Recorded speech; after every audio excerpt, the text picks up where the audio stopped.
అందరం తలలో వంచి కళ్ళు మూసుకొని ఇప్పటి వరకు నిత్య జీవం గురించి మాతో మాట్లాడిన దేవా మీకు స్తోత్రములు. సమయంలో మరలా మీ సావుకుడు నిలబడబోతూ ఉన్నాడయ్యా. నిలబడు సావుకుడు వట్టివాడే, ఏమీ చేతగాని వాడు. మీ సావుకుడిని మీ ఆత్మాభిషేకముతో నింపండి అని ప్రార్థన చేద్దాం. నీ లేఖనాల్లో నుండి ఆశ్చర్యమైన సంగతులు గ్రహించి బోధించినట్లుగా మీ సావుకుని కన్నులు తెరవచేయండి ప్రభువా అని ప్రార్థన చేద్దాం. ఎవరైతే వాక్యము అనే దాహముతో ఉన్నారో ఆ దాహాన్ని తీర్చటానికి ఈ రాత్రికాల సమయంలో మీరు ఈ స్థలానికి వచ్చి ఉన్నారు. గడిచినటువంటి రోజు, ఈరోజు, రేపు దేవుడు తన వాక్యము ద్వారా మిమ్మల్ని సంధించబోతూ ఉండగా ఎవ్వరు కూడా వాక్యానికి హృదయాన్ని చెవినివ్వకుండా, దయచేసి తొలగించుకోకుండా వినుబుద్ధి పుట్టించు ఆత్మతో నన్ను నింపు ప్రభువా అని చేతులెత్తి అడుగుదాం. వినుబుద్ధి పుట్టించు ఆత్మతో మమ్మల్ని నింపండి ప్రభువా. నీ ఆత్మ కార్యం ఇక్కడ జరగాలి. ఏదో సభలు పెట్టాం ముగించామన్నట్లుగా కాదు, కార్యములు మేము చూడాలి ప్రభువా. మేలులను మేము పొందుకోవాలి. ఆత్మల పంటను మేము చూడాలి. గొప్ప కార్యాలను జరిగించండి. ఇది వరకు ఎన్నడూ మారినటువంటి మనస్సులు మారాలి. వాక్యానుసారముగా నేను నడుచుకోవాలి అన్న తృష్ణ ప్రభువా ప్రతి ఒక్కరిలో మీరు కలగచేయండి. నీ కృప కొరకు వేడుకుంటూ ఉన్నామని ప్రార్థన చేద్దాం. ప్రేమ కలిగిన తండ్రి, మీకే వందనాలు. ఈ చల్లపోటు వేళ మీతో సహవాసం చేసేటటువంటి ధన్యతను మాకు ఇచ్చారు. ప్రతి చల్లపోటు వేళ దేవుడు ఆదామును కలుసుకుంటున్నాడన్న మాటను బట్టి వందనాలు. మనుషులతో సహవాసము చేయటం అంటే మీకు ఎంతో ఇష్టం ప్రభువా. అందుకే మీ లేఖనంలో రాయబడి ఉంది, ఎక్కడ 2-3 కూడిన నామమును ధ్యానిస్తారో వారి మధ్యలో నేను ఉంటానని సెలవిచ్చిన దేవా స్తోత్రములు. పరమును విడిచి దేవదూతల యొక్క ప్రతి గానాల ద్వారా ఆరాధించబడుతూ ఉన్న ఆ ఆరాధనను విడిచి మనుషులతో సహవాసము చేయటానికి మా మధ్యకు సింహాసనాసీనుడు వై దిగి వచ్చిన విధానమును బట్టి మీకే వందనాలు, స్తోత్రములు చెల్లిస్తూ ఉన్నాం. మా మధ్యలో మీ ఆత్మ సంచారమును మీరు ఉంచారు ప్రభువా. అందును బట్టి మీకు స్తోత్రములు చెల్లిస్తున్నాం. రాత్రికాల సమయంలో మీ సావుకుడిగా మీ పక్షాన్ని నిలబడి మాట్లాడబోతూ ఉండగా మాట్లాడేది నేను కాదు, మానవుని స్వరము మరుగు చేయబడాలి. పరిశుద్ధాత్మదేవా, మీ స్వరము వినే చెవులు మేమందరము కలిగి ఉందుముగాక. ఆత్మ సంగముతో చెప్పు మాట చెవి గలవాడు వినుగాక అన్న మాటను బట్టి మీకెంతో కృతజ్ఞత స్తోత్రములు చెల్లిస్తూ ఉన్నాం. సహాయము చేయండి. ప్రతి ఒక్కరిని వినుబుద్ధి పుట్టించు ఆత్మతో నింపండి. డిస్టర్బెన్స్ కలిగిస్తూ ఉన్నటువంటి ప్రతి విధమైన శక్తులను నజరేయుడైన యేసు నామములో ఇప్పుడే బంధిస్తూ వేస్తూ ఉన్నాం ప్రభువా. ఆ డిస్టర్బెన్స్ ఏది మా చెవులకి వినబడకుండా మీ కృపను దయచేయమని ప్రార్థన చేస్తున్నాం. నీ వాక్యము మీదే మా ధ్యాస, నీ వాక్యము మీదే మా దృష్టి ఉంచి ప్రభువా మేము వాక్యమును విని దాని ప్రకారం నడుచుకునే వారముగా భూమి మీద నీ చిత్తాన్ని జరిగించే తరముగా మా తరము ఉండునుగాక. గొప్ప కార్యములను జరిగించి మహిమ పొందమని నజరేయుడైన యేసు పరిశుద్ధ నామములో ప్రార్థన చేసి స్తుతి ఆరాధన సమర్పించి అడిగి వేడుకొనుచున్నాము తండ్రి, ఆమేన్. అందరం కూర్చుందాం చక్కగా. దేవుని నామమునకు మహిమ, ఘనత, ప్రభావములు యుగ యుగములకు కలుగునుగాక. 2 యవనస్తులు మాట్లాడుకుంటున్నారంట. ఒరే పాస్టర్ గారు ఈరోజు 2 ప్రసంగాలని చెప్పాడు. మొదట ఆయన ఆల్రెడీ పుస్తకం తెరిచి మొదలుపెట్టాడు వాక్యం. ఎన్ని పేజీలు పుస్తకాలు, ఎన్ని పేజీలు రాసుకొచ్చాడు ప్రసంగం, ఎంతసేపు అవుతుందో,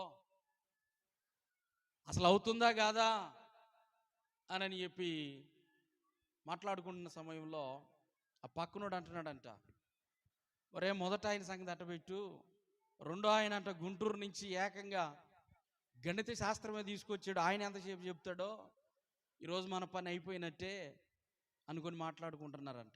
అలాంటి వాళ్ళు ఎవరు ఉన్నారేడా? అందుకే నేను ఏ పుస్తకాలు తీసుకురాలేదు, మీరేం కంగారు పడొద్దు.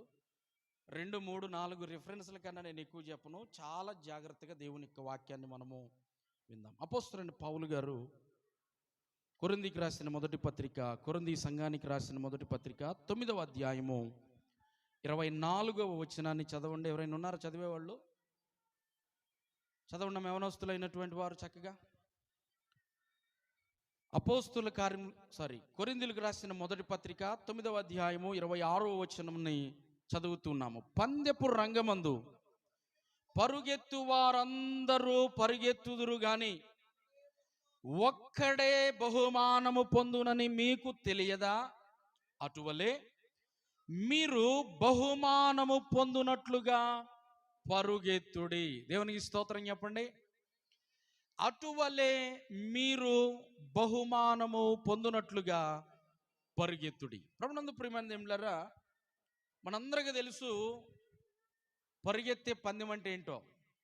స్కూల్లో పిల్లలకి టీచర్స్ ఆయా సమయాల్లో జనవరి 26వ తారీఖు రిపబ్లిక్ డే అప్పుడు కావచ్చు, ఆగస్టు 15 స్వతంత్ర దినోత్సవం అప్పుడు కావచ్చు, పిల్లలకి బహుమానాలు ఇవ్వటానికి వాళ్ళు ఏం చేస్తారు, చక్కగా పరిగెత్తే పందాలు, ఆటల పోటీలు పెడతారు.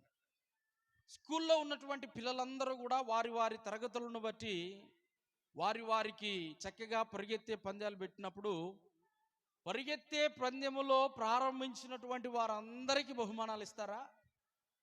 ఎవరికి ఇస్తారు? అందరికన్నా మొట్టమొదట ఎవరైతే పరిగెత్తుతారో వారికి మాత్రమే బహుమానము దొరుకుతుంది. ఈ రాత్రికాల సమయంలో జీవము కలిగినటువంటి దేవుడు కూడా మనకు పరుగు పందాన్ని పెట్టాడంట. దేవునికి స్తోత్రం చెప్పండి. ఏ పందెం పెట్టాడంట? పరుగు పందెం. అందుకే ఇక్కడ చాలా చక్కని మాట రాస్తూ ఉన్నాడు. ఏంటంటే పరుగు రంగమందు, పందెపు రంగమందు పరిగెత్తు వారందరూ పరిగెత్తుదురు గాని ఒక్కరే బహుమానము పొందుతారు.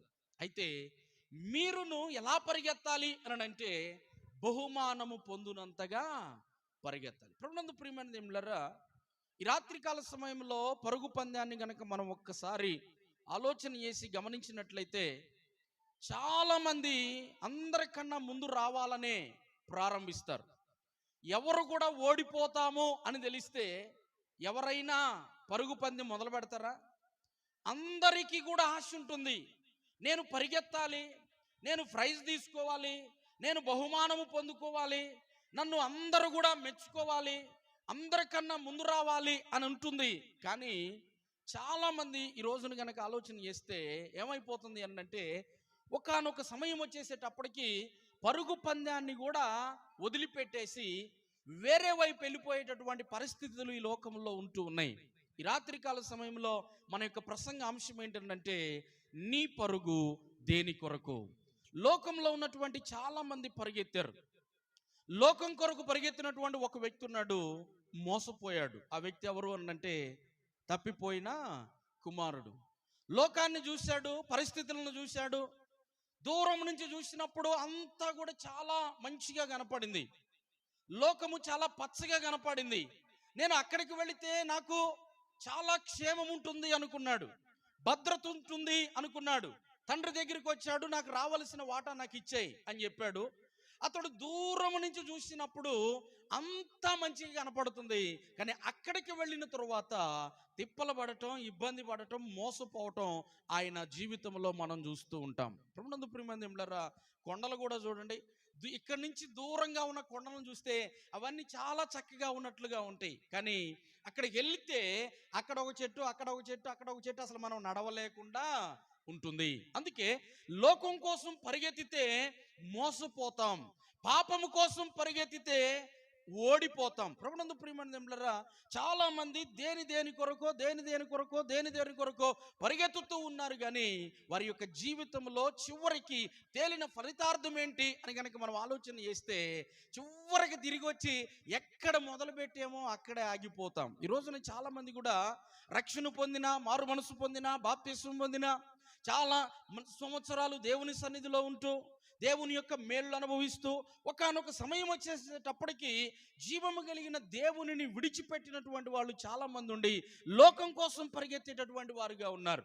ఆదివారం దేవుని యొక్క సన్నిధిలో ఉండి ఆరాధించవలసినటువంటి విశ్వాసి, దేవుడు చేసినటువంటి మేలును బట్టి దేవుని నామాన్ని మహిమపరచవలసినటువంటి విశ్వాసి ఆదివారము దేవుని యొక్క సన్నిధిని, సావుకునితో సహవాసాన్ని, తోటి విశ్వాసులతో సహవాసాన్ని, ప్రార్థనను, వాక్యమును విడిచిపెట్టి లోకం కోసం పరిగెత్తుతూ ఉన్నారు, ఏదో సంపాదించుకోవాలి అని.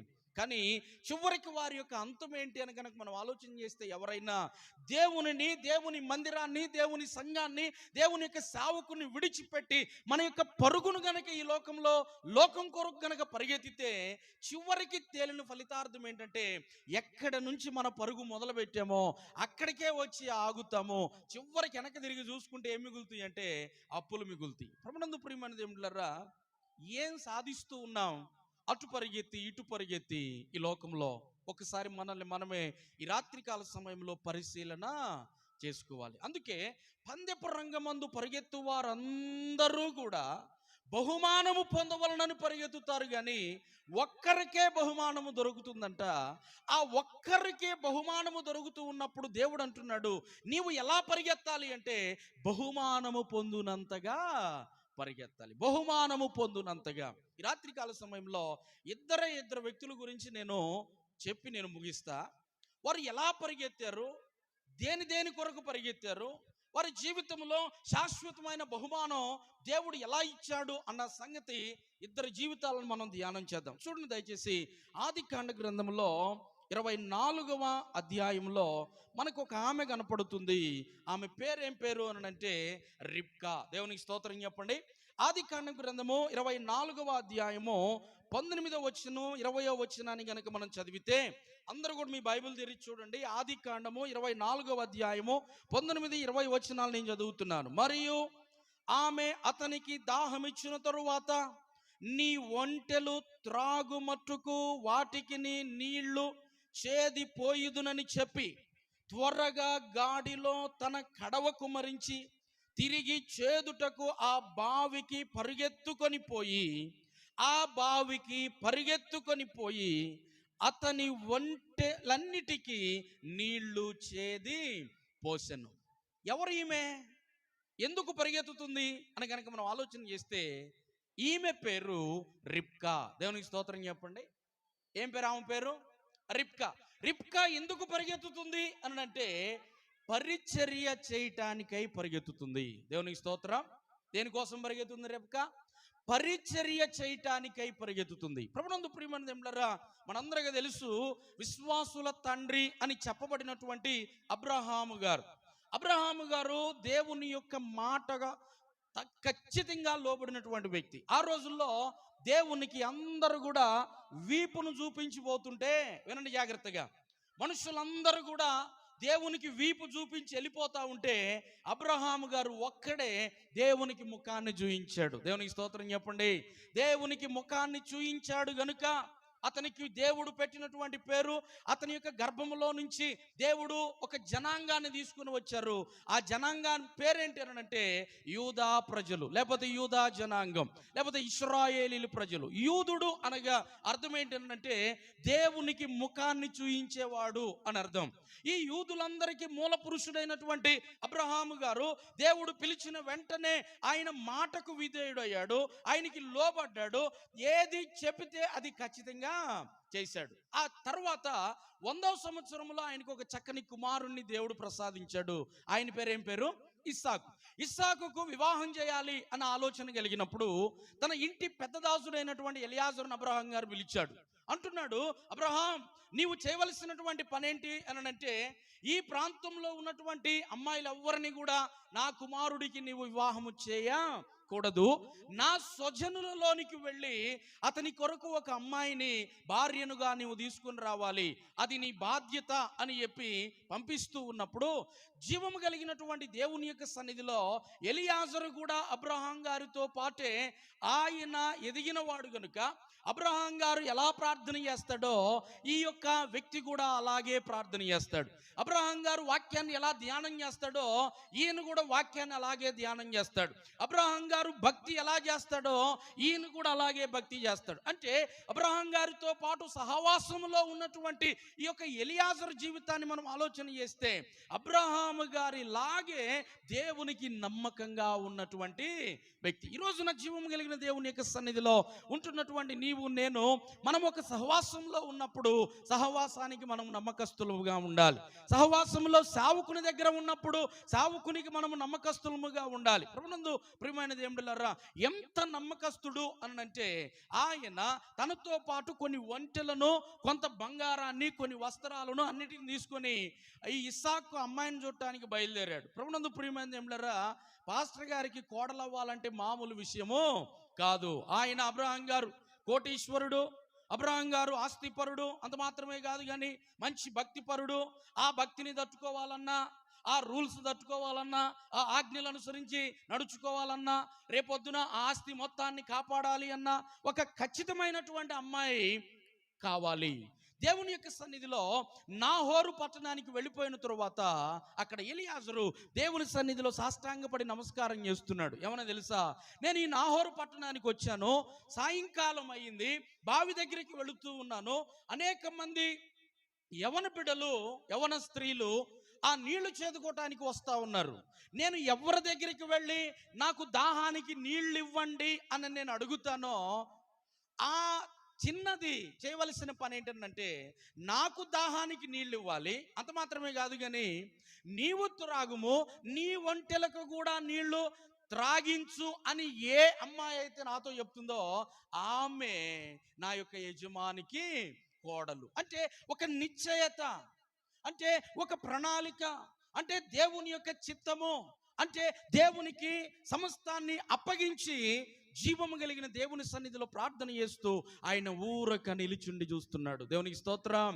ఈ రోజున ప్రభునందు ప్రియమైన దేవులారా, మనం కూడా కోడళ్ళని తెచ్చుకుంటాం, మనం కూడా అల్లుళ్ళని తెచ్చుకుంటాం. దేని బట్టో తెలుసా, వాళ్ళకు ఉన్నటువంటి డబ్బును బట్టి, వాళ్ళకు ఉన్నటువంటి చదువును బట్టి, వాళ్ళకు ఉన్నటువంటి అందాన్ని బట్టి, వాళ్ళకున్నటువంటి ఇంకా క్వాలిఫికేషన్స్, ఈ లోకానుసారంగా ఉన్నటువంటి విషయాల మీద మనం దృష్టి పెట్టి ఒక ఇంటి నుంచి కోడలని, అల్లుడిని మనం తెచ్చుకుంటే రేపొద్దున వాళ్ళు చేసేటటువంటి పనులు ఎలా ఉంటాయి అనంటే అస్సలు మన మాట వినరు. ఈ రోజున జీవం కలిగిన దేవుని యొక్క సన్నిధిలో దేవుని సావుకుడుగా నేను చెప్తూ ఉన్నాను, ప్రార్థన చేసి దేవుని చిత్తానికి అప్పగించండి మీ బిడ్డలని. మీ ఇంటికి రావలసినటువంటి కోడల్ని ప్రార్థన చేసి మీ ఇంటికి రావలసినటువంటి అల్లుడిని దేవుని చిత్తానికి అప్పగించండి, ఆయన చూసుకుంటాడు. దేవునికి స్తోత్రం చెప్పండి. ప్రభునందు ప్రియమైన దేవులారా, దేవుడు ఈ లోకంలో ఏదైనా ఇచ్చాడు అంటే ది బెస్ట్ ఇస్తాడు. దేవునికి స్తోత్రం చెప్పండి. ఆయన ఏదో ఆత్రంగా ఆ తూతు మంత్రం, తుమాకు మంత్రంగా ఏదో అడుగుతున్నారు ఇచ్చేద్దాం అన్నట్టుగా ఆయన దేవుడు ఏదైనా ఒకరికి ఆశీర్వాదం ఇచ్చాడు అనంటే అది ఎల్లప్పుడూ కూడా మనతోనే ఉంటుంది. దేవునికి స్తోత్రం. చూడండి, 5 రొట్టెలు 2 చేపలను దేవుడు ఆశీర్వదించగా ఎంతమంది తిన్నారంట? 5,000 కుటుంబాలు తినగా ఇంకెన్ని గంపలు మిగిలినాయి? 12 గంపలు మిగిలినాయి. అబ్రహాము గారు నీళ్ల తిత్తిని, కొంత ఆహారాన్ని ఇచ్చి హాగరును, ఇష్మాయేల్ని బయటికి వెళ్ళగొట్టిన తరువాత ఆ పారాను అరణ్యంలోకి వెళ్ళిపోతే అబ్రహాం గారు ఇచ్చిన ఆహారం అయిపోయింది, నీళ్ళు అయిపోయినాయి. కానీ పిల్లవాడిని దూరంగా పడవేసి దేవుని సన్నిధిలో ఆ పిల్లవాడు ఏడుస్తూ ఉన్నప్పుడు దేవదూత చెప్తూ ఉన్నాడు, ఏమన్నా తెలుసా, నువ్వెందుకు ఏడుస్తూ ఉన్నావు అని చెప్పి ఆమె కన్నులు తెరవగా నీటి ఊటను, అంటే దేవుడు పుట్టించిన నీటి ఊట, ఆ రోజు పుట్టించిన నీటి ఊట ఈ రోజు వరకు కూడా ఉంది. అంటే దేవుడు నీకు నాకు ఏదైనా ఒకటి ఇచ్చాడు అని అంటే అది మన జీవితంలో శాశ్వతముగా ఉంటుంది. అందుకే మనము దేవుని మీద ఆధారపడటం నేర్చుకోవాలి. మనుషుల మీద కాదు, ఐశ్వర్యం మీద కాదు, బంగారం మీద కాదు. కోరుకుంటా ఉంటాం, ఎంత బంగారం పెడతారు. మొన్న ఒక సిస్టర్ గారు నాకు ఫోన్ చేశారు, అన్న 1,20,000 కట్నం మాట్లాడుకున్నాం అన్న, అంతా అయిపోయింది, పెద్దల భోజనాలు చేసుకుంటున్నాం అన్నటువంటి టైంలో వాళ్ళు తాడు పెట్టాలి అని అన్నారన్న. మాకేం చేయాలో ఏమీ అర్థం కావట్లేదు. ఇప్పుడున్నటువంటి బంగారం రేటుకి తాడే 1,50,000 అవుతుంది, వాళ్ళు ఇచ్చేటటువంటి కట్నం అంతా దానికే పోతుందన్న అని చెప్పండి. నేను ఒకటే చెప్పా, అమ్మా ప్రార్థన చేయండి, అలాగూ గనక కొన్ని డిస్టర్బెన్స్ వస్తున్నాయి అని అంటే ఆ సంబంధాన్ని మానుకోవటం చాలా మంచిది. దేవునికి స్తోత్రం చెప్పండి. ప్రభునందు ప్రియమైన దేవులారా, బంగారాన్ని చూసో, లేకపోతే ఇళ్లను చూసో, వాకిళ్లను చూసో, పొలాలను చూసో, లేకపోతే ఇంకో దాన్ని చూసో మనము కోడళ్ళని, అల్లుళ్ళని తెచ్చుకోకూడదు. కానీ ఆత్మీయతను చూసి, కొన్ని సూచనలు పెట్టుకొని ఖచ్చితంగా మనము ముందుకు వెళ్ళాలి. ఈయన అదే చేస్తూ ఉన్నాడు. ఏ చిన్నదైతే నాకు నీళ్ళు ఇస్తుందో, ఏ చిన్నదైతే నీవు తాగు, నీ ఒంటెలకు కూడా నీళ్లు పెట్టుకొని చెప్తుందో, ఎందుకలా ఒంటెలకు కూడా పెట్టుకోమని, ఒంటెలకు కూడా పెట్టుమని ఏ చిన్నది చెప్తుందో అని ఎందుకు చెప్పాడు అని అంటే, గమనించండి, ఒక్క ఒంటె 100 లీటర్ల నీళ్ళు తాగిద్దంట. దేవుని స్తోత్రం చెప్పండి. ఎన్ని లీటర్లు? ఒక్క ఒంటె 100 లీటర్ల నీళ్ళు తాగుతుందంట. ఆయన తీసుకొచ్చినటువంటి ఒంటెలు ఎన్నో తెలుసా? 10 ఒంటెలు. అంటే సుమారు 1000 లీటర్లు. అంటే ఆ యొక్క బావిలోనికి ఆమె నీళ్లు చేది పోయటం మొదలు పెడితే ఆ ఒంటెలన్నీ నీళ్లు చేది పోసేటప్పటికి సాయంకాలం అయింది కదా, తెల్లారిద్ది. ప్రభునందు ప్రియమైనది ఏమిటారా, అంత శ్రద్ధగా, అంత బాధ్యతగా, అంత భారముగా, అంత పరిచర్య చేసేటటువంటి అమ్మాయి ఈ లోకంలో చూడండి చాలా మంది తప్పించుకోవటానికి ఇష్టపడతా ఉంటారు. ఏదైనా మందిరంలో పని ఉన్నా, లేకపోతే ఏదైనా ఒక పని చేయాలి అన్నా, లేకపోతే ఇంటిలో ఏదైనా పని ఉన్నా, లేకపోతే ఏదైనా ఒక పని చేయాలి అని అన్నా, పాస్టర్ గారు పిలిచినప్పుడు, లేకపోతే ఇంట్లోనే ఎవరైనా పిలిచినప్పుడు, లేకపోతే ఇరుగు పొరుగు వారు పిలిచినప్పుడు, ఎక్కువగా ఈ రోజుల్లో మనం చూసేటటువంటి పనులు ఏంటంటే తప్పించుకోవటానికి చాలా మంది చూస్తున్నారు. ప్రభునందు ప్రియమైనది ఏమిటారా, దేవుని సావుకు ఎవరు కావాలి అని అంటే తప్పించుకునే వాళ్ళు దేవుని సావుకు పనికి రారు. వంకలు చెప్పేవాళ్ళు దేవుని సావుకు, ఏదైనా ఈ పని ఉందబ్బా ఇక్కడికి వెళదాం రండి అని చెప్పగానే అసలు అప్పుడు ఏ వంకలు చెప్పాలా అని ఎత్తుక్కునేటటువంటి వాళ్ళు ఉన్నారు. సాడీలు చెప్పేవాళ్ళు, వంకలు చెప్పేవాళ్ళు, తప్పించుకునే వాళ్ళు దేవుని యొక్క పరిచర్యకు పనికి రారు. వారి వలన దేవునికి ఏ ఉపయోగము లేదు. వారికి ఎలాంటి బహుమానము దేవుని దగ్గర నుంచి దొరకదు. ఇందాక మనం చదువుకున్నాము, మీరు బహుమానము పొందునంతగా పరుగెత్తుడి. ఈ అమ్మాయి ఏం చేస్తుంది అని అంటే, ఒంటెలకు నీళ్లు పోయటానికి నీవు త్రాగుము, నీ ఒంటెలకు కూడా నీళ్లు పెట్టుకో అని చెప్పి ఆమె చేస్తున్నటువంటి పని ఏంటంటే, బావి దగ్గరికి వెళ్ళి గబగబ చేది ఆ యొక్క ఆ తొట్టిలో ఆ కడవను కృమ్మరిస్తా ఉంది. మరలా వెళుతుంది, చేస్తుంది, కృమ్మరిస్తా ఉంది. అది చూసినటువంటి ఎలియాజరుకు అర్థమైపోయింది. ఏంటో తెలుసా, ఈ అమ్మాయి అబ్రహాం గారి కోడలు. దేవునికి స్తోత్రం చెప్పండి. ఎందుకు అనంటే నెక్స్ట్ జనరేషన్ కూడా కాపాడవలసినటువంటి బాధ్యత ఏమి మీద ఉంది. ప్రభునందు ప్రియమైనది ఏమిటారా, జ్యేష్ఠుడు, ఒకే కుమారుడు, ఏకైక కుమారుడు. జ్యేష్ఠుడు అనగా అర్థం ఏంటి అనంటే తండ్రి విలువలను ఒక నెక్స్ట్ జనరేషన్కు తీసుకొని వెళ్ళేటటువంటి ఒక బిర్జీ లాంటి వాడు జ్యేష్ఠుడు. దేవుని స్తోత్రం చెప్పండి. యవనస్తులుగా లేకపోతే ఇంటిలో జ్యేష్ఠుడుగా పుట్టడం అనేటటువంటిది అది దేవుడిచ్చేటటువంటి గొప్ప వరం. అది దేవుని స్తోత్రం. అర్థమైందని చెప్తుంది. స్త్రీ అయినా కావచ్చు, పురుషుడైనా కావచ్చు, ఇంటిలో ప్రథమ సంతానం లేకపోతే జ్యేష్ఠుడుగా ఎవరైనా పుట్టారు అంటే ఆ జ్యేష్ఠుడు అయిన దానిని బట్టి మనము సంతోషించాలి, దేవుణ్ణి స్తుతించాలి. ఎందుకు అనంటే తండ్రి విలువలను నెక్స్ట్ జనరేషన్స్కు తీసుకుని వెళ్ళటానికి ఒక వారధిలాగా పనిచేసేటటువంటి వ్యక్తి. అంటే ఇప్పుడు ఇస్సాకు జ్యేష్ఠుడు, ఏకైక కుమారుడు. అబ్రహాము యొక్క విలువలను, అబ్రహాము యొక్క విశ్వాసాన్ని, అబ్రహాం గారి యొక్క భక్తిని, అబ్రహాము గారి యొక్క ప్రార్థనా జీవితాన్ని నెక్స్ట్ జనరేషన్స్కి అందించగలిగినటువంటి సామర్థ్యము కలిగినటువంటి అమ్మాయి కావాలి అని అంటే కడుపు నిండా తిని కంటి నిండా నిద్రపోయి 8 గంటలకు లేచే అమ్మాయి కాదు. అర్థమవుతుందా? చాలా మంది యవనస్తులు ఈ రోజున చూడండి, బాధ్యత లేదు, భారం లేదు.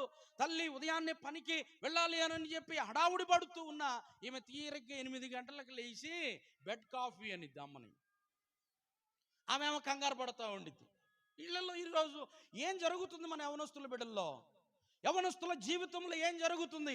ఏంటి నిజమైనటువంటి ఆశీర్వాదం లేకపోవటానికి గల కారణం ఏంటంటే పరిచర్య చేసేటటువంటి అసలు గుణము, లక్షణము లేనే లేదు. ప్రభునందు ప్రియమైనది ఏమిటారా, కష్టపడనిదే ఏది రాదు. డబ్బులు ఊరకనే రావని చెప్పండి.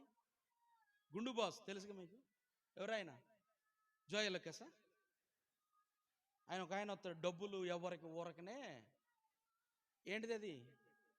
లలిత జ్యువెలరీ. ఓకే, డబ్బులు ఎవరికి ఊరకనే వస్తాయా?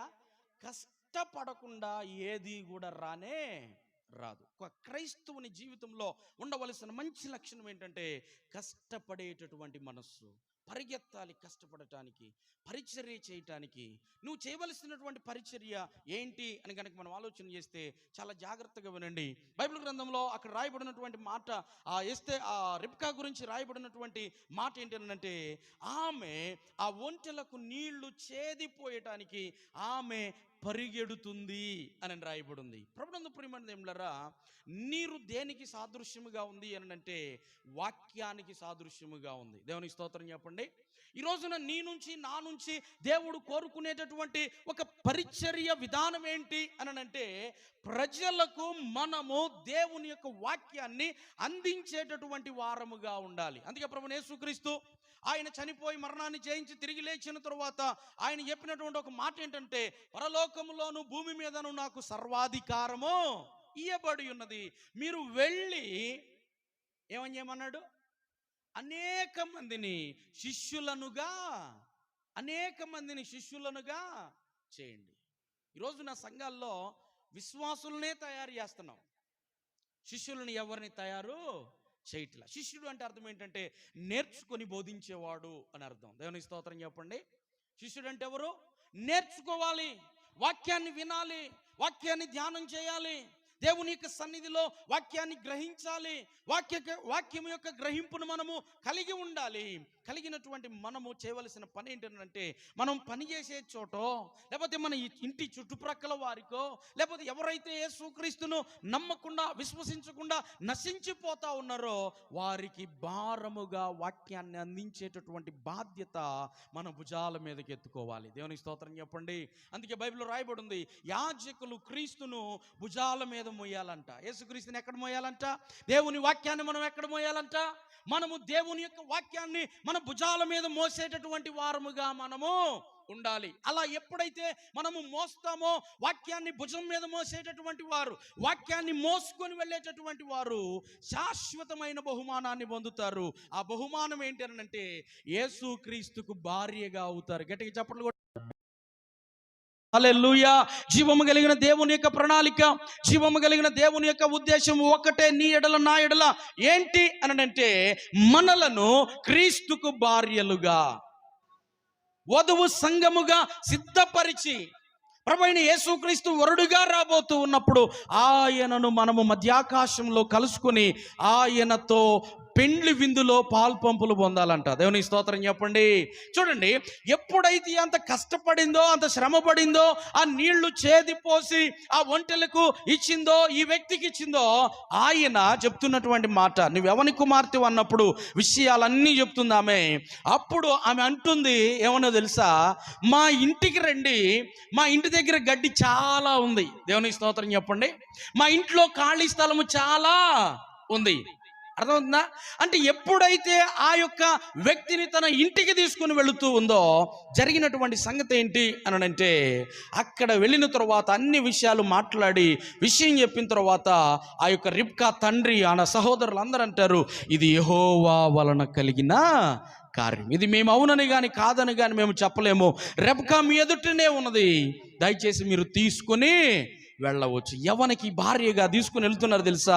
అబ్రహాము కుమారుడైన ఇస్సాకుకు భార్యగా. దేవునికి స్తోత్రం. పరుగెత్తి ప్రయాసపడి కష్టపడి పరిచర్య చేసినటువంటి, పరిచర్యకు పరిగెత్తినటువంటి రిబ్కా జీవితంలో జరుగుతూ ఉన్నటువంటి ఒక గొప్ప శాశ్వతమైన బహుమానం ఏంటి అంటే ఇస్సాకుకు భార్యగా అవటం. ఆమెకు దేవుడిచ్చినటువంటి గొప్ప బహుమానం. అది ఆమె నుండి ఎవరైనా తీసేయగలరా? ఎవ్వరూ తీసివేయలేరు. ఈ రోజున నీవు గనక వాక్యాన్ని మోసే వ్యక్తివైతే, జీవం కలిగిన దేవుని యొక్క విలువలను గనక మోసే వ్యక్తివైతే, ఇతరులకు దేవుని యొక్క వాక్యాన్ని నేను బోధించాలి, వారిని మందిరానికి నడిపించాలి అని చెప్పి ఆలోచన కలిగినటువంటి వ్యక్తివైతే, నీవు ఏం చేస్తున్నావో తెలుసా? సంఘానికి మేలు చేస్తున్నావు ఒకటి, రెండోది పరలోక రాజ్యానికి మేలు చేస్తున్నావు. దేవునికి స్తోత్రం. బైబిల్లో రాయబడి ఉంది, నాతో కలిసి కూర్చువాడు సమకూర్చువాడు కావాలి అనని. దేవునికి స్తోత్రం చెప్పండి. నాతో కలిసి సమకూర్చని వాడు, కూర్చని వాడు చెదరగొట్టు వానితో సమానం అంట. మనము యేసుక్రీస్తు ఇప్పుడు చెదిరిన ఇశ్రాయేలీయులను పోగు చేసే పనిలో ఉన్నాడు.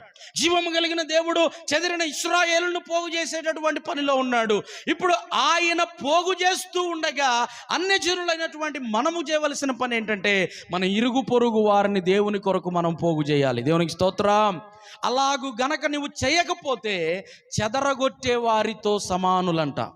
దేవునికి స్తోత్రం చెప్పండి. అర్థమైందా? నీవు చాలామంది ఎలా ఉంటారంటే ఆదివారం ప్రార్థనకు రావటం, మెదలకుండా కూర్చోవటం, పాస్టర్ గారు చెప్పిన వాక్యాన్ని ఏదో వినటం, ఏదో దశంభాగమో కానుకలో వేసేసి కానుక బాక్స్లో నా పని అయిపోయింది, ఇక అంతే వెళ్ళిపోయి మరలా ఎప్పుడో ఆదివారమే కనపడేటటువంటి విశ్వాసులు ఉంటారు. కానీ ప్రభునందు ప్రియమైన దేవులారా, పరలోక రాజ్యము కొరకు పనిచేసే వాళ్ళు కావాలి, సంఘ అభివృద్ధి కొరకు పనిచేసే వాళ్ళు కావాలి, జీవము కలిగిన దేవుని యొక్క పరిచర్యను భుజాల మీద మోసేటటువంటి వారు కావాలి. ఆమంట కడవ భుజాన పెట్టుకుని వచ్చిందంట మోసుకుంటూ. దేవునికి స్తోత్రం.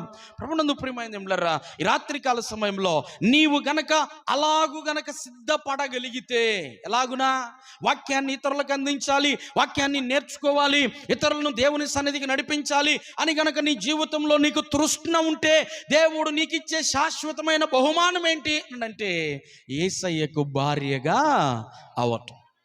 అది చాలా గొప్ప వరం. పరలోక రాజ్యానికి మనం వెళతాం.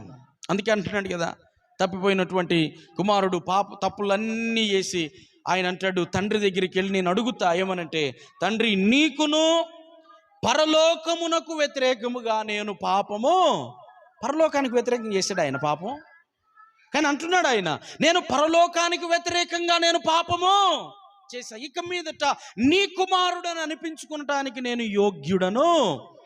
ప్రభునందు ప్రియమైన దేవులారా, ఈ రాత్రికాల సమయంలో మనల్ని మనం పరిశీలన చేసుకునేటటువంటి అంశం ఏంటంటే పరలోక రాజ్యము కొరకు మేలు చేయటానికి నీవు పరిగెత్తుతూ ఉన్నావా? సంఘానికి మేలు చేసేటానికి నీవు పరిగెత్తుతూ ఉన్నావా? ఆత్మల సంపాదన కొరకు పరిగెత్తుతూ ఉన్నావా? వాక్యాన్ని నీ హృదయంలో భద్రపరుచుకొని ఇతరులకు ఆ వాక్యాన్ని చెప్పాలి అని పరిగెత్తుతూ ఉన్నావా? అలా పరిగెత్తుతున్నావు అంటే ఖచ్చితంగా దేవుడు నీకు శాశ్వతమైన బహుమానము ఇస్తాడు. అలా కాకుండా ఉంటే నీకు ఏ బహుమానము దేవుని దగ్గర నుంచి రానే. సమకూర్చాలి ప్రజలను, ఐక్యపరచాలి ప్రజలను. అలాగున దేవుని యొక్క సన్నిధిలో నీవు సిద్ధపడితే దేవుడు నీకు శాశ్వతమైన బహుమానాన్ని ఇస్తాడు. అలా సమకూర్చే పనిలో ఈ రోజు నుంచి మనమందరం ఉందుముగాక. పరలోక రాజ్యానికి మేలు చేయుదుముగాక. సంఘ అభివృద్ధి కొరకు పాటుపడుదుముగాక. ఒకటైపోయింది. ఇక రెండో విషయాన్ని మనం ఆలోచన చేస్తే అదే ఆదికాండ గ్రంథంలో రాయబడినటువంటి ఒక మాటను మనము చదువుదాం. చూడండి, ఆదికాండము 39వ అధ్యాయము 11, 12, 13 వచనాలు చదువుదాం. చూడండి, ఆదికాండము 39వ అధ్యాయము 11, 12, 13 వచనాలు నేను చదువుతున్నాను, అందరూ వినండి. అట్లుండగా ఒకనాడు అతడు తన పని మీద ఇంటిలోనికి వెళ్ళినప్పుడు ఇంటి మనుషులలో ఎవరునూ అక్కడ లేరు.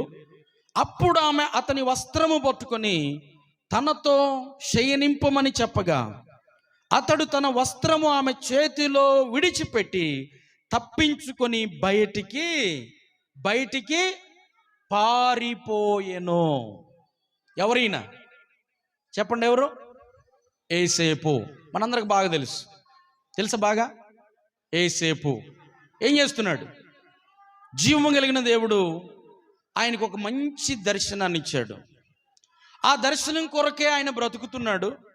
ఆ దర్శనము నెరవేర్చబడాలనే ఆయన ధ్యాస, ఆశ, ఆలోచన అంతా. దేవుడు దర్శనమేగా చెడగొట్టువాడు ఎవ్వడు లేడు. ఎన్ని కుట్రలు పన్నారు ఇంటి వాళ్ళే, అన్నదమ్ముళ్ళే, ఐక్యంగా ఉండవలసిన వాళ్ళే, సహోదరుని ప్రేమించవలసిన వాళ్ళే ఏం చేశారు? తీసుకుపోయి గుంటలో పడేశారు. పెద్దోడు వచ్చి అంటున్నాడు, దయచేసి అన్నలారా ఇంత పాతకము మనకు వద్దు, వర్తకులకు అమ్మేద్దాం అని చెప్పి మరలా గుంటలో నుంచి బయటికి తీసి బయట వాళ్ళకి అమ్మేశారు. అయిపోయింది. ఐగుప్తు దేశంలోనికి వెళ్ళాడు. అక్కడికి వెళ్ళిన తర్వాత బైబిల్లో రాయబడి ఉంది, యోసేపు ఐగుప్తులో అడుగుపెట్టిన దగ్గర నుంచి, ఫరో ఇంటిలోనికి వెళ్ళిన దగ్గర నుంచి సకల విధములా ఫరోకు దేవుడు మేలు చేయటం మొదలుపెట్టాడు.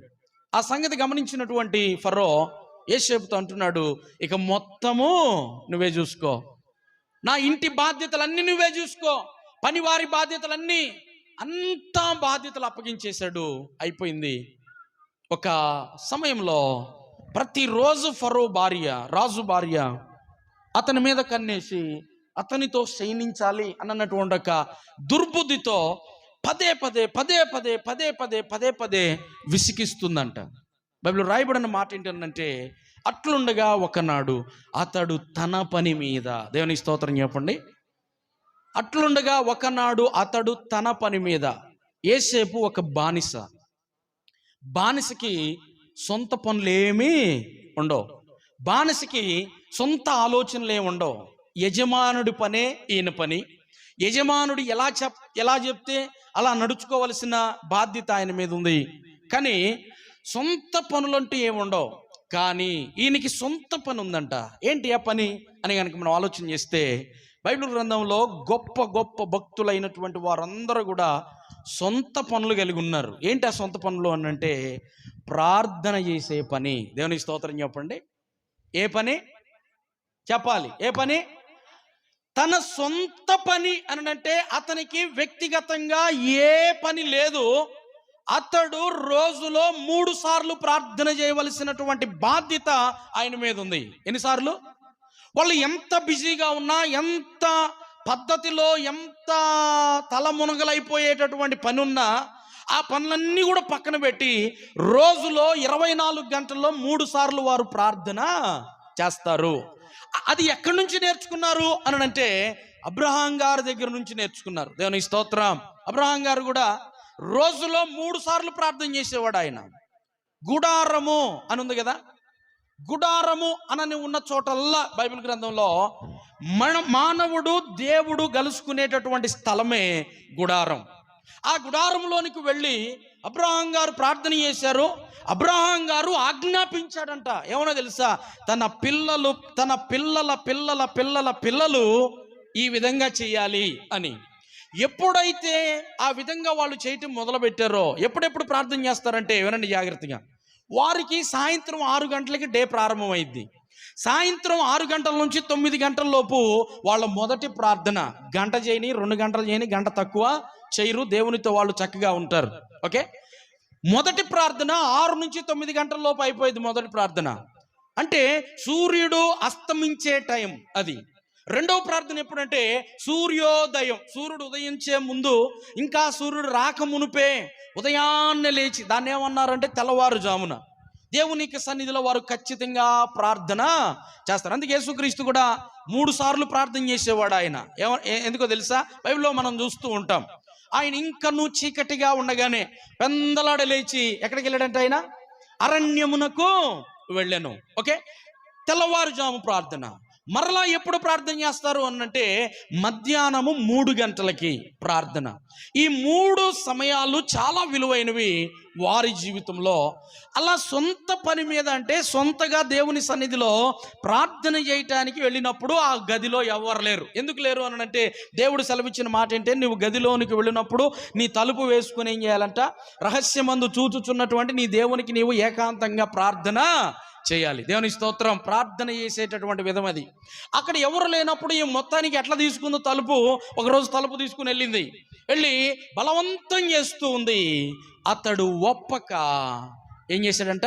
అక్కడ నుంచి ఆమె చేతిలో తన వస్త్రాన్ని విడిచిపెట్టి బయటికి పరిగెత్తుకొని వెళ్ళిపోయాడు. దీన్ని ఏమన్నారు అని అంటే పరిశుద్ధతకై పరుగు. దేవుని స్తోత్రం చెప్పండి. రెబ్కా దేనికోసం పరిగెత్తింది? రెబ్కా దేనికోసం చెప్పండి, వినపట్ల? పరిచర్య కోసం. చెప్పండి, అందరూ చెప్పండి. రెబ్కా దేనికోసం?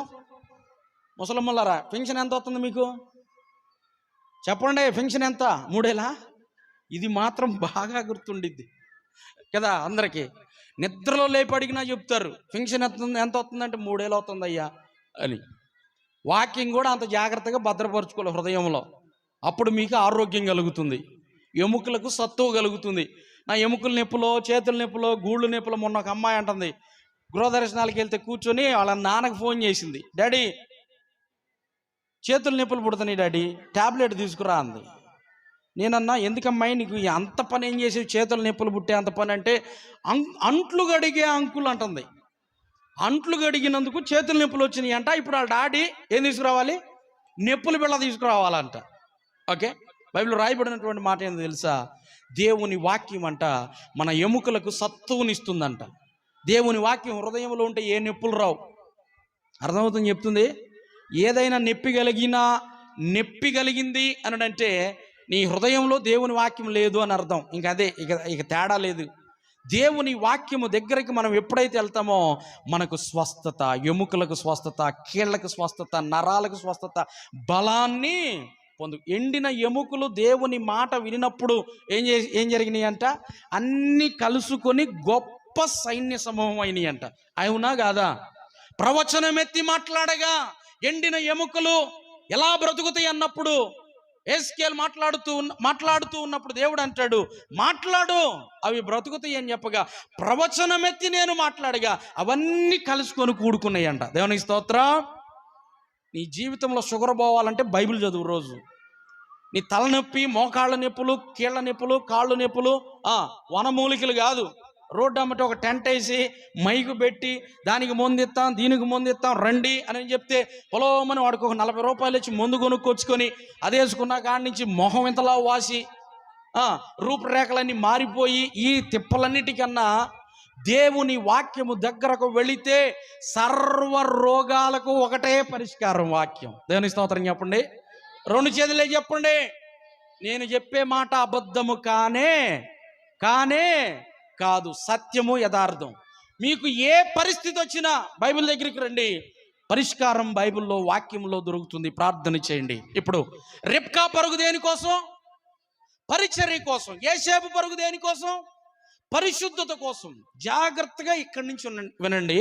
మీరు ఎప్పుడు వినని విషయాలు దేవుడు మనతో మాట్లాడతాడు.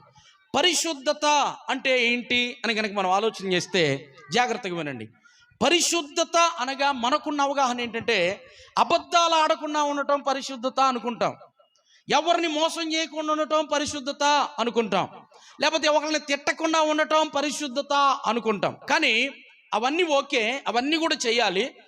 పరిశుద్ధతకు నిజమైన నిర్వచనం ఏంటి అని అంటే, మన చుట్టూ ఉన్నటువంటి ప్రజలు క్షేమంగా మన భయం లేకుండా బ్రతకటానికి కావలసిన వాతావరణాన్ని మనం ఏర్పాటు చేయటమే పరిశుద్ధత. దేవుని స్తోత్రం చెప్పండి.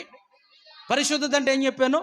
మన చుట్టూ ఉన్నటువంటి ప్రజలు మన వలన ఏ హాని జరగకుండా, వాళ్ళు భయము లేకుండా క్షేమంగా బ్రతకటానికి మనం కల్పించే వాతావరణమే పరిశుద్ధత. ఉదాహరణ మీకు అర్థం కావటం కోసం చెప్తా. పదే వచ్చి నాతో శయనించు అని చెప్తూ ఉన్నప్పుడు ఆయన ఏమంటాడు తెలుసా? నీవు వేరొకని భార్యవు. అంటే భార్య తన భర్తకు సొంతం, భర్త తన భార్యకు సొంతం. ఆమెను తీసుకొని నేను అనుభవిస్తున్నాను అంటే నేను అపవిత్రునైపోతున్నా, నా జీవితంలో పరిశుద్ధత లేదు. ఒక స్త్రీని, వేరే ఒక భార్యను, వేరే ఒక భర్తను మనము తీసుకుంటున్నాము అంటే మనలో పరిశుద్ధత లేదు. యోసేపు ఆమె తన భర్త దగ్గర బ్రతకటానికి కావలసిన ఒక మంచి వాతావరణాన్ని కల్పిస్తున్నాడు. దేవుని స్తోత్రం చెప్పండి. 2 చేతులే చెప్పండి. అర్థమైంది? నేను చెప్పింది అర్థమైందా? యోసేపు ఆమె తన భర్త దగ్గర బ్రతకటానికి కావలసిన ఒక మంచి వాతావరణాన్ని క్రియేట్ చేస్తూ అంటున్నాడు, నీవు వేరొకని భార్యవు, నీవు నా సొంతము కాదు, నీవు ఆయనకు సొంతం. ఈ లోకంలో జారత్వము జరుగుతున్నందున ప్రతి వానికి సొంత భార్య ఉండవలనని అపోస్తలుడైన పౌలు గారు చెప్పాడు. తర్వాత రాయబడినటువంటి ఒక అద్భుతమైన మాట, జారత్వము జరుగుతున్నందున ప్రతి ఒక్కరికి సొంత భార్య, సొంత భర్త ఉండాలి. అలా కాకుండా ప్రతి ఒక్కళ్ళ దగ్గరికి మనం వెళ్తున్నాము అంటే మనం పరిశుద్ధులం కాదు, అపవిత్రులం అయిపోతాం. కానీ యోసేపు పరిశుద్ధతకై పరిగెత్తుతున్నాడు. ఎందుకంటే ఆమె బ్రతకటానికి, ఎక్కడ? తన భర్త దగ్గర బ్రతకటానికి ఒక మంచి వాతావరణం. ఈ రోజున జీవం కలిగిన దేవుని యొక్క సన్నిధిలో ఎంతమంది అండి అలాగూ అవకాశం ఇచ్చేవాళ్ళు? బలవంతంగా వాళ్ళని నేను అనుభవించాలి, బలవంతంగా వీళ్ళని నేను అనుభవించాలి. ఓకే, ఒక భార్య కన్నా ఇంకా ఎక్కువ మంది ఉంటే నువ్వేమైనా హీరోవా? అదేమన్నా గొప్ప? రేపొద్దునుండి దేవుని దగ్గర దేహముతో జరిగించున్న వాటి యొక్క క్రియల ప్రతిఫలము అనుభవించటానికి ప్రతి ఒక్కడు సింహాసనం ఎదుట నిలబడాల్సిందే. ప్రతి ఒక్కటి, అది మంచిదైనా చెడ్డదైనా, దేవుడు తీర్పులోనికి తీసుకుని రాక పోడు. Be careful. ఏదో హీరో అనుకొని, లేకపోతే ఏదో ఒక గొప్ప అనుకొని, ఏదో ఒక బలం అనుకొని ఒకరికన్నా ఎక్కువ మందిని ఇబ్బంది కలిగించేటటువంటి వాతావరణం నీవు క్రియేట్ చేస్తున్నావు అని అంటే ఖచ్చితంగా దేవుని శాపము నీ మీదకు వస్తుంది. ఇంకా మనం ఆలోచన చేస్తే మన చుట్టుప్రక్కల ఉన్న వాళ్ళు క్షేమంగా బ్రతకటానికి మనం ఒక మంచి వాతావరణాన్ని ఏర్పాటు చేయటమే పరిశుద్ధత. కయ్యోను హేబేలుకి ఏర్పాటు చేయలా. కయ్యోను హేబేలు మీద పడి చంపాడు. తన దగ్గర, తన చుట్టుప్రక్కల ఉన్న తన తమ్ముడు బ్రతకటానికి కావలసిన ఒక మంచి వాతావరణాన్ని ఏర్పాటు చేయలేకపోయాడు గనుక అతని గురించి దేవుడు అంటున్నాడు. ఏమన్నాడు తెలుసా? సత్క్రియ చేయని ఎడల నీ వాకిట పాపము పొంచి, సత్క్రియ అనగా దేవుని యొక్క ఆజ్ఞలను అనుసరించటం. నీవు ఆజ్ఞలను అనుసరించకపోతే నీ వాకిట పాపం పొంచి ఉంటుంది, దానికి నీ ఎడల వాంఛ కలుగుతుంది. ఆజ్ఞ అతిక్రమమే పాపం. పాపము వలన వచ్చిన జీతం దేశ దిమ్మరైపోయాడండి. ఎందుకు ఈ రోజున మన జీవితంలో ఆశీర్వాదానికి బదులుగా శాపగ్రస్తులం అయిపోతున్నాము అని అంటే మన చుట్టుప్రక్కల ఉన్నటువంటి వారికి మనము మంచి వాతావరణాన్ని కల్పించలేకపోతా ఉన్నాం. ప్రతిదీ నాకే కావాలి.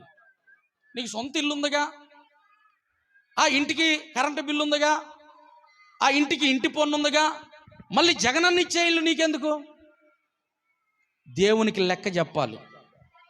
కొడుకులందరూ గవర్నమెంట్ జాబ్ హోల్డర్స్గా, నాకు కూడా పింఛన్ కావాలని చెప్పి అధికార బలం ఉందని చెప్పి ఇళ్ళు తీసుకోవటం, అధికార బలం ఉందని చెప్పి పింఛన్లు తీసుకోవటం, నీ ఇష్టానుసారంగా నువ్వు చేస్తున్నావు అనంటే దానిని బట్టి నిజంగా అర్హులైనటువంటి వారు ఏమైపోతున్నారు అనంటే బలహీనులైపోయి పొందుకోలేక ఇంకా దరిద్రులుగా అనుభవిస్తూ ఉన్నారు. నీ ఒక మంచి వాతావరణాన్ని క్రియేట్ చేయట్లా. అందుకే దేవుని శాపం నీ మీదకు త్వరగా. శాపం అంట ఎలాగో తెలుసా? పక్షి ఎగిరినట్టు ఎగిరిద్దంట. శాపము పక్షి ఎగురుతున్నట్టు ఎగురుతుందంట. ఎందుకు అనంటే ఎక్కడ దిగాలా, నాకు అవసరమైనటువంటి వాళ్ళు ఎక్కడుంటారా? సామెతల గ్రంథం 26వ అధ్యాయం 2వ వచనం చదవండి ఒకసారి. సామెతల గ్రంథం 26వ అధ్యాయం 2వ వచనంలో 2 చివరి వరకు చదివితే అక్కడ రాయబడినటువంటి మాటను చదువుదాం. చూడండి ఒకసారి, చదవండమ్మా దగ్గరున్న వాళ్ళు. 26వ అధ్యాయం 2వ వచనం. అమ్మా 26వ అధ్యాయం 2వ వచనం. రెక్కలు కొట్టుకొనుచు తారాడుచున్న పిచ్చుక, వానకోవిల, హేతువు లేని శాపము తగలక. అంటే ఆ శాపానికి హేతువు లేదు, కారణం లేదు. ఇప్పుడు కయ్యోను హేబేలు ఎందుకు చంపాడు అంటే కారణం ఉందా? హేతువు లేదు. విడాకులు ఎందుకు అవుతున్నాయో కొన్ని కారణాలు ఉండవు. ఒకరిని ఒకరు ఎందుకు ద్వేషిస్తారో కారణాలు ఉండవు. ఒకరంటే ఒకరు ఎందుకు పడదో కారణాలు ఉండవు. సంఘంలో ఒక పక్క కూర్చోవలసిన ఆమె పడనటువంటి ఆమె పక్కన కూర్చొని మొహం చూసి లేచిపోయిద్ది. ఎందుకు వాళ్ళ మధ్య భేదాభిప్రాయాలు ఉంటే కారణాలు ఉండవు. కొన్నిటికి అసలు కారణాలే ఉండవు. హేతువు లేని శాపం తగులునట్లు. అంటే ఎక్కడ కారణం నాకు దొరుకుతుందా నేను దిగుదామని చెప్పి రెక్కలు కొట్టుకొని తిరుగుతుందంట. దానికి ద్వారం తెరిచాడు ఎవరు అంటే కయ్యోను. అప్పుడు ఆయన మీదకి దిగింది హేతువు లేని శాపం. ఫలితం దేశ దిమ్మరగా అయిపోయాడు. ప్రభునందు ప్రియమైన దేవులారా, మనము ఇతరులకు మంచి వాతావరణాన్ని కల్పించాలి. లేవీకాండం 19వ అధ్యాయం 2వ వచనంలో రాయబడి ఉంది, మీరు పరిశుద్ధులై ఉండవలెను. 19:2 లేవీకాండం 19:2లో ఉంది, మీరు పరిశుద్ధులై ఉండవలెను. ఎందుకనగా మీ దేవుడైన యెహోవానైన నేను పరిశుద్ధుడను. యెషయా గ్రంథం 6వ అధ్యాయం 3వ వచనంలో పరలోకంలో ఉన్నటువంటి దేవదూతలు సింహాసనాసీనుడైనటువంటి దేవుణ్ణి ఏమని స్తుతిస్తున్నారంట? ఎన్నిసార్లు అక్కడ రాయబడి ఉంది? పరిశుద్ధుడు పరిశుద్ధుడు పరిశుద్ధుడు అని దేవదూతలు ప్రతి గానముల వలన దేవుణ్ణి మహిమపరుస్తూ ఉన్నారంట. ఆ శబ్దము వలన గడప కమ్ముల పునాదులు కదులుతున్నాయి. 3 సార్లు ఎందుకు? ఒకసారి చెప్తే సరిపోదా? లేదా 3 కన్నా ఎక్కువ సార్లు చెప్తే సరిపోదా అని అంటే ఆయన పరిశుద్ధుడు. ఎందుకో తెలుసా? ఒకటి చెప్తా వినండి జాగ్రత్తగా, అవసరమైతే రాసుకోండి. ఈ భూమి మీద మనలను పుట్టించి మనము బ్రతకటానికి కావలసినటువంటి ఒక మంచి వాతావరణాన్ని దేవుడు మన కొరకు ఏర్పాటు చేసినందుకు ఆయన పరిశుద్ధుడు. ఈ భూమి మీద మనం బ్రతకటానికి కావలసిన గాలి ఇచ్చాడా? నీరిచ్చాడా? నీరు ఇచ్చాడా? భూమిలో ఇక్కడ మీకైతే ఇంకా ఈజీగా ఒక 20 అడుగులు నీళ్లు గుంట తోవంగానే నీళ్ళు వచ్చేస్తాయి మంచిగా కదా. ఓకే, అంటే భూమిలో నుంచి చక్కగా కావలసినటువంటి మనము తినే ఆహారం, మనం తినేటటువంటి ఆహారం, ధరించుకునే వస్త్రాలు, అరికాలకు వేసుకునే చెప్పుల దగ్గర నుంచి తలక పెట్టుకునే కొబ్బరి నూనె, షాంపూలు వరకు సమస్తం ఎక్కడి నుంచి వస్తున్నాయి? భూమిలో నుంచే వస్తున్నాయి సమస్తం. అంటే మనకి ఏం కావాలో అవన్నీ, ఒకవేళ ఎవరైనా నాకులాగా నల్లగా పుడితే వాళ్ళ ముఖానికి మెరుగునిచ్చి తైలాన్ని కూడా దేవుడు పుట్టిస్తున్నాడని రాయబడి ఉంది. ఎంత అద్భుతమైన దేవుడు అండి మన దేవుడు. దేవుని స్తోత్రం చెప్పండి. కొంతమంది నన్నేమో నల్లమడితో చేశాడు, మిమ్మల్ని ఎర్రమడితో చేశాడు, అంతే తేడా. ఇంకేమన్నా అంతకు మించి ఏమి లేదు. కాబట్టి నేను బాధపడకూడదు, మీరు అతిశయపడకూడదు. నేను పాస్టర్ గారి కన్నా ఎర్రకుండా అని, నేను నల్లదిని దానినైనను బహు సౌందర్యవంతురాలను అంటాడు ఒక ఆయన. దేవుని స్తోత్రం. ఒక ఆమె అంటూ సోలమితి, నువ్వు నల్లని దానినైనను.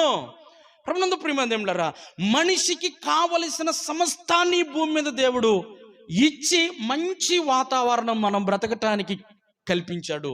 అందుకు ఆయన ఒకటి పరిశుద్ధుడు. రెండోసారి ఎందుకు ఆయన పరిశుద్ధుడు అంటే, పాపంలో పుట్టి పాపంలో జీవిస్తూ పాపంలో చచ్చిపోతే నరకానికి వెళ్తాం. అలా నరకానికి వెళ్లకుండా తన కుమారుడైన యేసుక్రీస్తుని లోకానికి పంపించి మానవాళి పాప ప్రాయశ్చిత్తార్థమై కల్వరి శిలువలో ఆయన బలిగా అర్పించాడు. హెబ్రీ పత్రిక 9వ అధ్యాయం 22వ వచనం రాయబడి ఉంది, ధర్మశాస్త్రం ప్రకారం సమస్త వస్తువులను రక్తము చేత శుద్ధీకరించబడినని ఎరుగుదుము కదా. సామాన్యముగా చెప్పవచ్చు, రక్తము చెందింపకుండా పాప క్షమాపణ లేదు. రక్తము చిందించాలి. 10:4-5 హెబ్రీ పత్రికలో రాయబడి ఉంది, ఎడ్ల యొక్కయు మేకల యొక్క రక్తం వలన పాపమును తీసివేయుట అసాధ్యము. మరి ఏ రక్తం కావాలి? మానవుని రక్తం. మానవుడు ఎవరు? అందరూ పాపులే. అందుకే తన మహిమను తగ్గించుకొని కన్య మరియ గర్భం ద్వారా ఈ లోకానికి వచ్చి మనందరినీ పరిశుద్ధులుగా చేసి పరిశుద్ధులుగా జీవించటానికి కావలసిన వాతావరణాన్ని నీతిమంతులుగా చేసి ఆ నీతిమంతులుగా బ్రతకటానికి కావలసిన వాతావరణాన్ని ఏర్పాటు చేసినందుకు రెండవసారి ఆయన పరిశుద్ధుడు. మూడోసారి ఎందుకు పరిశుద్ధుడు అనంటే, మనం ఈ భూమి లోకంలో కన్ను మూసిన తర్వాత పరలోకములో కన్ను తెరిచి పరలోకములో యుగ యుగాలు జీవించటానికి అక్కడ మనకు వాతావరణాన్ని క్రియేట్ చేశాడు. అందుకే అంటాడు కదా, ఏమంటాడు? నేనుండు స్థలంలో మీరును ఉండులాగున మరలా వచ్చి నేను మిమ్మల్ని తీసుకొని, అంటే పరలోకములో కూడా మనం బ్రతకటానికి కావలసిన ఒక మంచి వాతావరణాన్ని క్రియేట్ చేశాడు.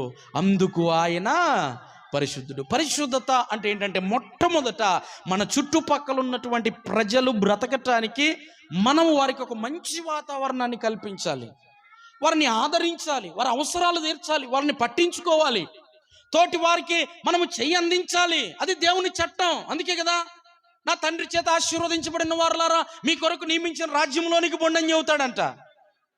ఎందుకు అనంటే, నేను ఆకలిగా ఉన్నప్పుడు నాకు ఆహారం పెట్టారు, వస్త్రహీనుడై ఉన్నప్పుడు నాకు వస్త్రాలు ఇచ్చారు, దిగంబరునై ఉండగా నన్ను పరామర్శించారు, చెరలో ఉండగా పరామర్శించారు. ఇవన్నీ ఎప్పుడు చేసామయ్యా అంటే, అల్పులైన ఈ మీ సహోదరులో ఒకనికి చేస్తే నాకు, అంటే మనము చేయాలి, చేయి అందించాలి.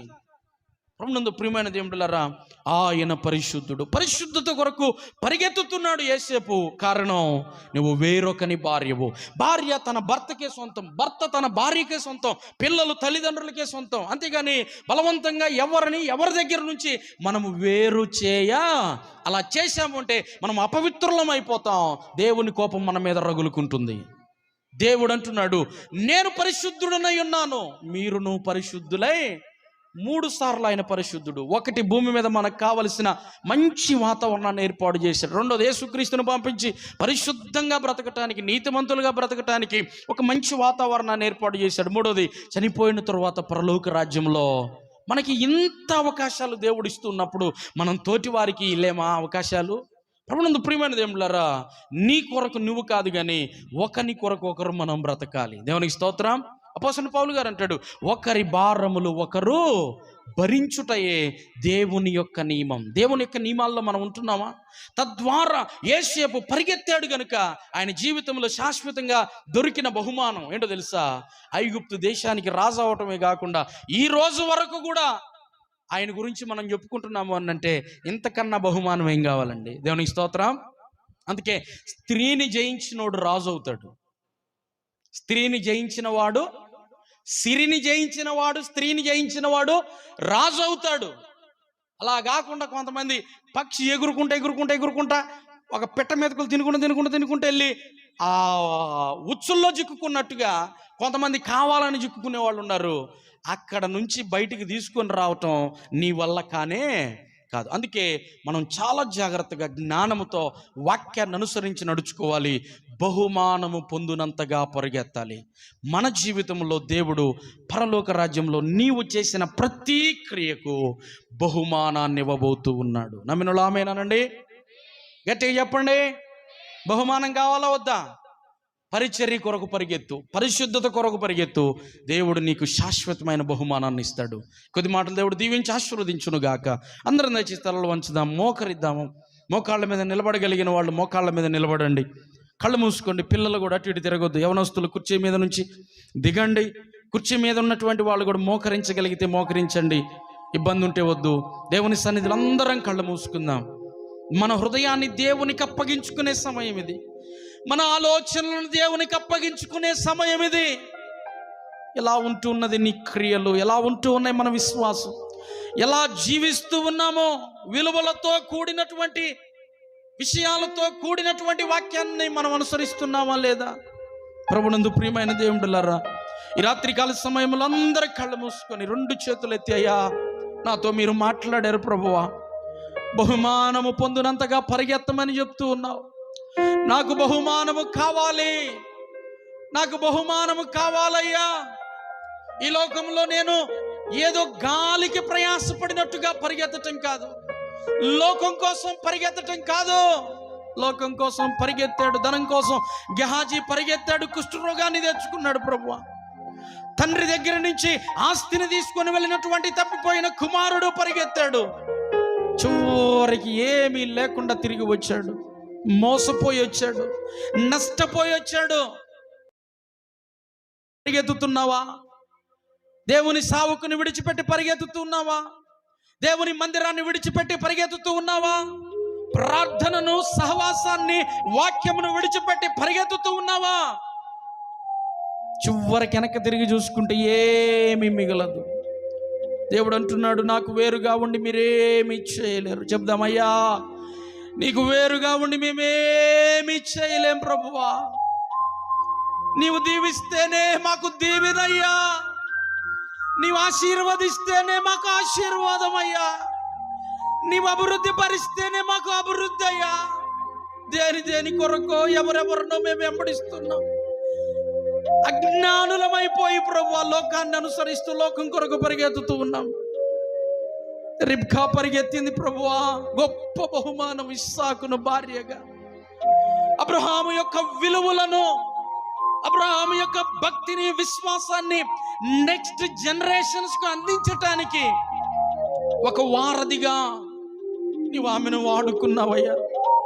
యేసయ్యా, ఈ రాత్రికాల సమయంలో నిన్ను నా భుజముల మీద మోసే వ్యక్తిగా నన్ను బలపరచండి. నీ వాక్యాన్ని భుజముల మీద మోసే వ్యక్తిగా నన్ను నిలబెట్టండి అయ్యా. పరిచర్య అంటే ఏదేదో ఊహించుకుంటూ ఉన్నా, వాక్యాన్ని మోయటమే నిజమైన పరిచర్య. వాక్యాన్ని ఇతరులకు ప్రకటించి తండ్రి అయిన దేవుడు సమకూరుస్తూ ఉండగా ఆయనతో పాటు కలిసి నీవు సమకూర్చటమే పరిచర్య. తండ్రి అయిన దేవుడు చెదరని ఇశ్రాయేలీయులను పోగు చేసే పనిలో ఉన్నాడు. నీకు నాకు ఆయన అప్పగిస్తున్న బాధ్యత, అన్యజనులను నీవు సమకూర్చాలి. నాతో కలిసి సమకూర్చని వాడు చెదరగొట్టువాడని రాయబడి ఉంది. ఎన్ని సంవత్సరాల నుంచి దేవుని ఎరిగి ఉన్నావు? ఎన్ని సంవత్సరాలు అయింది నీవు రక్షణ పొంది? మందిరానికి ఎంతమందిని నీవు నడిపించావు? పరలోక రాజ్యానికి మేలు చేసే వ్యక్తిగా నీవు ఉన్నావా లేదా? పరలోకానికి వ్యతిరేకంగా పని చేసే వ్యక్తిగా ఉంటే నీ జీవితంలో ఏ మేలు, ఏ బహుమానము, ఏ ఆశీర్వాదము దేవుని దగ్గర నుంచి రాదు. గొప్ప బహుమానము వాక్యాన్ని మోస్తే, పరలోక రాజ్యం కొరకు పని చేస్తే యేసయ్యకు రాబోతూ ఉన్నాడు ఆయన. వధువు సంఘంగా ఆయన ఎదుర్కోవటానికి సిద్ధపడతావు. యేసయ్యకు భార్యగా అవుతావు నువ్వు. అదే దేవుని యొక్క చిత్తము. పరిచర్య కొరకు పరిగెత్తే మనస్సు నాకు ఇవ్వండి అయ్యా అని ప్రార్థన చేయండి. పరిశుద్ధతగా యేసేపు పరిగెత్తాడు. నీ జీవితంలో ఎలా ఉంటూ ఉంది పరిశుద్ధత అనగా?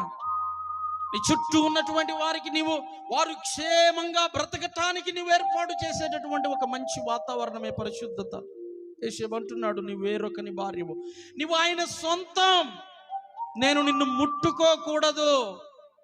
తన పొరుగు వాని భార్యను ముట్టుకున్నవాడు నాశనం అవుతాడు.